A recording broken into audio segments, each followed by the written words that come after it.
بو آ رہی ہے. اللہ کے رسول کو علم غیب نہیں تھا. آپ کو پتا نہیں ہے کہ میری بیویاں پہلے ہی پلان کر چکی ہیں, یہ پہلے ہی منصوبہ بنا چکی ہیں. میرے بھائیوں غور کریے گا, یہ نبی کی بیویاں جب منصوبہ بنا رہی ہیں اور کہہ رہی ہیں کہ ساری عورتیں نبی سے یہ کہیں, تو جن کی سوکریں ہیں ان کو سوچنا چاہیے, اور جن کی کئی کئی بیویاں ہیں ان کو سوچنا چاہیے کہ تم بھی منصوبوں سے بچ نہیں سکتے ہو, بچ نہیں سکتے ہو. جب نبی اکرم محفوظ نہیں رہ سکے تو ہم اور آپ کیسے محفوظ رہ سکتے ہیں؟ بڑے دل گردے کا کام ہے, بڑے دل گردے کا کام ہے. تو آپ سنیے اللہ تبارک و تعالیٰ نے کیا کہا, اس جملے پر غور کیجیے. آپ کون ہوتے ہیں؟ جس چیز کو اللہ نے حلال کیا ہے آپ کون ہوتے ہیں اس کو حرام کرنے والے. یہی منہج سلف ہے. دین کے کسی مسئلے کو بدلنے کا حق اللہ تبارک و تعالیٰ نے اپنے نبی کو بھی نہیں دیا, اپنے پیغمبر کو بھی نہیں دیا. جب دین کا کوئی مسئلہ نبی نہیں بدل سکتا, دین کا کوئی مسئلہ جب نبی چینج نہیں کر سکتا, دین کا کوئی مسئلہ جب نبی اپنی مرضی سے اس کو ہٹا نہیں سکتا, اپنی مرضی سے چینج نہیں کر سکتا, تو نبی کے بعد آنے والے ہم جیسے ملا اور کٹ ملا اور ہم جیسے ملا مولوی دین میں اپنی طرف سے کچھ چیزوں کو کیسے داخل کر سکتے ہیں اور دین سے اپنے مرضی سے کچھ چیزوں کو کیسے نکال سکتے ہیں, وہ دین کا حصہ کیسے مانی جا سکتی ہے جو دین کے اندر ہے ہی نہیں, اور جو دین کے اندر ہے اس کو کیسے نکالا جا سکتا ہے جس کو اللہ کے رسول دے کر گئے ہیں. دین کے کسی مسئلے کو بدلنے کا حق اللہ تعالیٰ نے اپنے نبی جناب محمد رسول اللہ کو بھی نہیں. سلفیت اسی کو کہتے ہیں جو کچھ بھی قرآن میں کہہ دیا, جو کچھ بھی نبی کے فرمان میں مل گیا, بس اسی پر ہمیں چلنا ہے. دین وہی ہے, دین کے مسئلے کو پھر نبی کو بھی بدلنے کا پاور نہیں ہے. اور اسی لیے اللہ نے یہ نہیں کہا ما آتاکم محمد فخذوہ, یہ نہیں کہا. اللہ نے کیا کہا, ما آتاکم الرسول, ما آتاکم الرسول فخذوہ, رسول تمہیں جو دے, یعنی رسول تمہیں جو دے. اللہ تبارک و تعالیٰ جب جبرائیل کو بھیج کر نبی کو کوئی چیز بتاتا ہے اور نبی پھر اپنی امت کو بتاتے ہیں, تو من حیث رسول نبی جب کوئی تمہیں کوئی چیز دے فخذوہ, تو تم اس کو فوراً لے لو. وما نہاکم عنہ فانتہوا, اور جن کاموں سے تمہیں روکے اس سے فوراً رک جاؤ. اچھا, یہ تو ہو گئی نبی کی بات. آئیے ایک چیز اور بتاتا ہوں آپ کو, بہت زبردست چیز بتا رہا ہوں, اور یہ حدیث کی بخاری شریف کے اندر ہے. حضرت عمر فاروق رضی اللہ تعالی عنہ نے ایک مرتبہ منبر پر کھڑے ہو کر خطبہ دیا. سنیے گا, منبر پر کھڑے ہو کر خطبہ دیا اور اس خطبے کے الفاظ پر غور کیجیے. اس زمانے کی عورتیں بھی کتنی بڑی عالمہ ہوا کرتی تھیں, ہمارے زمانے کی عورتیں کیا ہیں. اس زمانے کی ایک عورت نے حضرت عمر فاروق سے بحث کر دی. حضرت عمر فاروق نے خطبہ کیا دیا, خطبے میں فرمایا کہ اے لوگوں, تم لوگ اپنی بیویوں کو بہت لمبا لمبا, بہت چوڑا چوڑا, بہت زیادہ بڑھا چڑھا کر مہر دے رہے ہو. آج کے بعد کوئی بھی شخص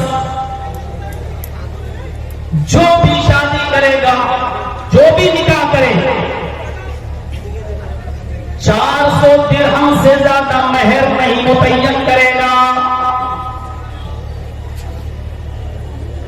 اگر کسی نے اپنی بیوی کو 400 درہم سے زیادہ مہر دیا, کسی نے اپنی بیوی کو اگر 400 درہم سے زیادہ مہر دیا, تو زائد مہر امیر المومنین ہونے کی حیثیت سے میں اس عورت سے لے لوں گا اور بیت المال میں جمع کر دوں گا, کیونکہ میں نے نبی اکرم محمد رسول اللہ صلی اللہ علیہ وسلم کی بیویوں کے نکاح دیکھے ہیں, آپ کی بیٹیوں کے نکاح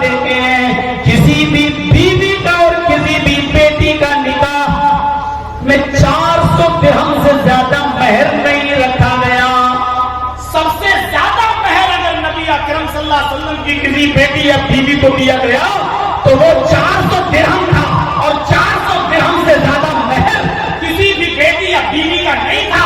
اس لیے آئندہ اگر 400 درہم سے زیادہ مہر کوئی دے گا اپنی بیوی کو تو زائد مہر، یعنی 400 روپے سے زیادہ، 400 درہم سے زیادہ جو مہر ہوگا وہ میں اس عورت سے چھین لوں گا، اور چھیننے کے بعد اس کو میں بیت المال میں جمع کر دوں گا، وہ غریبوں کے کام آئے گا. یہ خطبہ کس نے دیا؟ حضرت عمر فاروق رضی اللہ تعالیٰ عنہ. اور حضرت عمر فاروق کو جانتے ہو کون ہے آپ؟ امیر المومنین. اور شخصیت کون سی ہے یہ بھی آپ کو معلوم ہوگا. لو کان بعدی نبی لکان عمر، میرے بعد اگر کوئی نبی ہوتا تو وہ عمر ہوتے. اتنی بڑی شخصیت، اور خطبہ کیا دیا؟ 400 درہم سے زیادہ اگر کوئی اپنی بیوی کو مہر دے گا تو زائد مہر میں چھین کر اس کو بیت المال میں جمع کر دوں گا. خطبہ ختم. وآخر دعوانا الحمدللہ رب العالمین. یہ کہہ کر آپ ممبر سے اتر گئے، جمعے کی نماز پڑھائی، اور جمعے کی نماز پڑھانے کے بعد سلام پھیرا. السلام علیکم ورحمۃ اللہ، السلام علیکم ورحمۃ اللہ.